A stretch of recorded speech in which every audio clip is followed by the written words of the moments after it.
আসসালামু আলাইকুম। অ্যাডমিশন ও চাকরি প্রত্যাশী ভাই বোনেরা, আশা করি সকলেই ভালো আছেন, সুস্থ আছেন।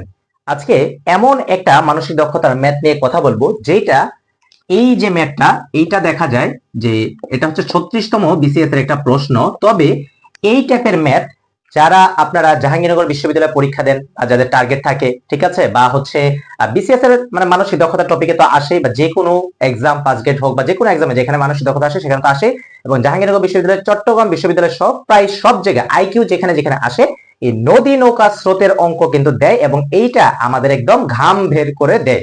তো এই যে ঘাম যে বের করে দেয়, এই ঘাম যেন বের না হয় তার জন্য তো আমাকে একটু শিখতে হবে, আমাকে জানতে হবে ট্রিক্স বা টেকনিকটা কি, বা হচ্ছে কোন ওয়েতে গেলে আমি সেটা পারবো। তো চলুন আজকে আমরা একটু শিখে নেই। তাহলে এখানে কোয়েশ্চেনটা কি বলছে, যে লঞ্চ ও স্রোতের গতিবেগ ঘন্টায় কত, 16 কিলোমিটার এবং 4 কিলোমিটার। তাহলে নদী পথে 30 কিলোমিটার অতিক্রম করে ফিরে আসতে কত সময় লাগবে, তাই না? তাহলে এই যে একটা নদী পথ যে আছে, তাহলে কি চলেছে, একটা লঞ্চ এবং হচ্ছে স্রোত। সাপোজ এটা যদি কি হয়, এটা সাপোজ একটা লঞ্চ, এটা লঞ্চ। এখন এইটা কি, এটা হচ্ছে স্রোত। তাহলে লঞ্চ ও স্রোতের গতিবেগ ঘন্টায় কত, 16 কিলোমিটার, 4 কিলোমিটার। আর নদী পথে 30 কিলোমিটার অতিক্রম করে ফিরে আসতে এই যে লঞ্চটা কত সময় লাগবে, এটা আমরা জানবো। তাহলে এখন নদী নৌকা বা লঞ্চ, স্রোত, এইসব ম্যাথের ক্ষেত্রে কিন্তু দুইটা বিষয় থাকে, একটা হচ্ছে অনুকূল, একটা হচ্ছে প্রতিকূল। এখন কথা হচ্ছে ভাইয়া, অনুকূল ও প্রতিকূল বিষয়টা কি? অনুকূলটা হচ্ছে যে স্রোত যেদিকে যাচ্ছে আমিও সেদিকে যাচ্ছি, যে স্রোত এভাবে এভাবে যাচ্ছে, আমার লঞ্চ কি একই সাথে সাথে এভাবে যাচ্ছে। কিন্তু প্রতিকূলটা কি, যে স্রোত আসতেছে এভাবে এভাবে কিন্তু আমার লঞ্চ যাচ্ছে এভাবে, তাহলে স্রোত এভাবে এভাবে যাচ্ছে, লঞ্চ যাচ্ছে এভাবে, মানে বিপরীত। প্রতিকূল মানে কি, আমার বিপরীতে যেটা হচ্ছে, মানে একটা হচ্ছে নৌকা এভাবে বাইতেছি, স্রোতের সাথে আমার ইজিলি চলে যাচ্ছি, আর যখন ওই দিক থেকে স্রোত আসতেছে তখন কি আমার নৌকা জুড়ে জুড়ে বাইতে হচ্ছে।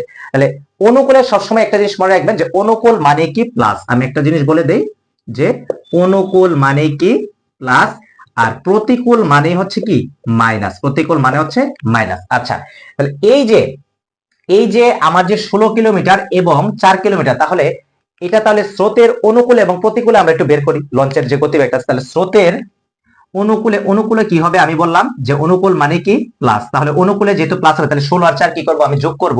তাহলে 16 প্লাস 4, তাহলে কত হলো, 20। হ্যাঁ, আবার প্রতিকূলে, প্রতিকূলে কি হলো, প্রতিকূলে হবে কি, 16 থেকে 4 তাহলে কি করবো, আমি মাইনাস করবো, তাহলে কত হবে, 12। আচ্ছা, তাহলে এখন এই যে এই যে 30 কিলোমিটার, আমরা কিন্তু একটা সূত্র পড়ছি, এস সমান সমান ভিটি, তাই না? এটা কিন্তু আমরা একটা সূত্র জানি, স্পেশালি যারা সায়েন্স থেকে আসছেন বা সায়েন্স ব্যাকগ্রাউন্ডে যারা ক্লাসটা দেখছেন তাদের কাছে জিনিসটা খুবই চেনা পরিচিত, যে এস সমান সমান ভিটি হলে তা আমাকে বলছে কত সময় লাগবে। তাহলে টি মানে কি ভাই, টি মানে হচ্ছে এস বাই ভি। হ্যাঁ, এস বাই কি ভি। তাহলে এখন এখন এই যে এফ, এইটা কি টোটাল দূরত্বটা 30, আর এই যে ভিটা কি, এই যে অনুকূলে বেগ কত, প্রতিকূলে বেগ কত। তাহলে আমি যদি একবার কি করি, আমি যদি এখানে টি ওয়ান করি, টি ওয়ান কি হবে, একবার এস বাই ভি। তাহলে এস বাই ভি, তখন এস কি, এস তো ভাই যে 30, দুইটা ক্ষেত্রে কি এস, তাহলে টি ওয়ান হোক বা টি টু হোক, এই এস বাই ভি যদি করি, এস কি দুইটা ক্ষেত্রে, এখানেও 30, এখানেও কি এস হচ্ছে 30, তাহলে একটা কত, 20। একটা ভি এর মান কত, 20 অনুকূলে, ঠিক আছে। আর প্রতিকূলে কত, প্রতিকূলে হচ্ছে সেটা হচ্ছে 12, প্রতিকূলে কত, 12। তাহলে এই যে দুইটা সময় পাবো, এই যে টি ওয়ান আর টি টু যে পাবো, এই দুইটার সময় যখন আমি কি করবো, যোগ করে দিব, তখনই তো আমি টোটাল সময়টা পেয়ে যাবো। তাহলে আমি যদি এটা এটা কাটি, 3 কে যদি 2 দ্বারা ভাগ করি, 3 কে 2 দ্বারা ভাগ করলে হয়ে যায় যে 1.5, ঠিক আছে। আমি যদি একটু করি, যে 2 3 2 একে 2, তাহলে এই দশমিক দিলে কি শূন্য, 2 5 10, তাহলে শূন্য, 1.5, 1.5 টি ওয়ান। আর এটা কি হবে, এটা হচ্ছে আমি যদি কাটাকাটি করি, তাহলে 3 যদি আমি 3 দিয়ে করি, 3 10 30, 3 4 12, তাহলে 4 দিয়ে যদি আমি 10 কে কাটি তাহলে কত হয়, 4 2 8, এখানে 2 দশমিক দিলে কি শূন্য, 4 5 কি 20 বা 20, তাহলে এখানে হচ্ছে কি 2.5, একটা হচ্ছে 1.5 ঘন্টা আর একটা হচ্ছে কি 2.5 ঘন্টা। তাহলে এখন এই দুই সময় যদি আমি যোগ করি, তাহলে টি ওয়ান প্লাস যদি আমি টি টু করি, তাহলে কি হয়, 1.5 ঘন্টা প্লাস হচ্ছে কি আমার হচ্ছে এখানে 2.5 ঘন্টা। তাহলে টোটাল কতক্ষণ লাগতেছে, এখানে যদি আমি 1.5 এর সাথে এখানে 5 নেই, কত 2 আর 2 কত 4, তাহলে টোটাল 4 ঘন্টা সময় লাগতেছে। তাহলে আমার সময় কত, এই 4।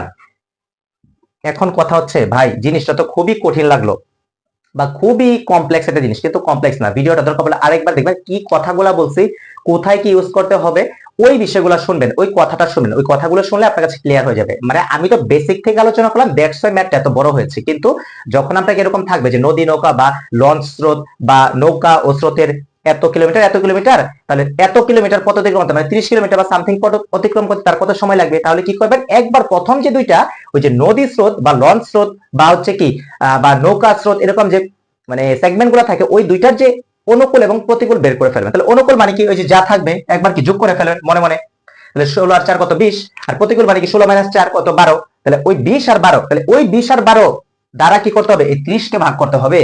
এই 30 কে ভাগ করার পর যে দুইটা সময় পাবেন ওই দুইটা সময় যোগ করে ফেললে তো আপনি টোটাল সময়টা পেয়ে যাবেন। তো আশা করি এই ম্যাথটা দেখে এবং আপনারা এই টাইপের ম্যাথ যারা কখনো দেখেন নাই বা যারা দেখেছেন কিন্তু বুঝেন নাই, সবাই আশা করি বিষয়টা একদম ক্লিয়ার হয়ে গেলেন। তো এইরকম আরো নানান রকম ভিডিও পেতে আমার পেজ জিকে উইথ তাইফের সাথে থাকুন।